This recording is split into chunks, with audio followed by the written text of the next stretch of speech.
بسم اللہ الرحمن الرحیم۔ حضرات محترم، میرے بھائی بہنوں اور بیٹیوں، میں ایک حدیث سنانے لگا ہوں جو حکیم الامت حضرت تھانوی رحمۃ اللہ علیہ نے بہشتی زیور حصہ نمبر 3 میں نقل فرمائی ہے، جس میں یہ بیان ہے کہ روزے داروں کی ایسی فضیلت ہے کہ جب قیامت کے دن حساب کتاب ہوگا تو روزے داروں کے لیے اللہ تعالیٰ اپنے عرش کے سائے میں دسترخوان بچھوائیں گے، اور روزے دار لوگ میدان محشر کی گرمی اور حساب کی پریشانی سے محفوظ عرش کے سائے میں پلاؤ بریانی کھا رہے ہوں گے۔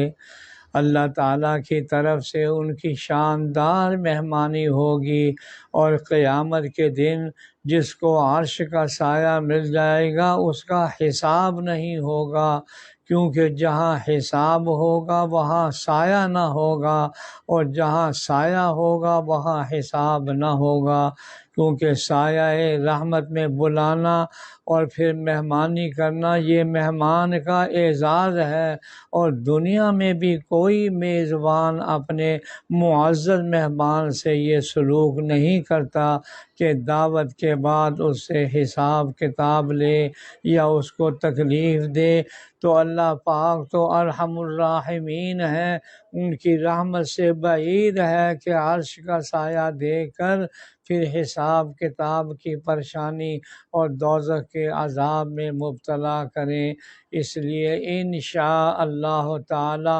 روزے داروں کی اور سایہ عرش میں پانے والوں کے لیے جنت پکی ہے۔ اللہ جل شانہ ہم سبوں کو بلا حساب جنت عطا فرمائے، آمین یا رب العالمین۔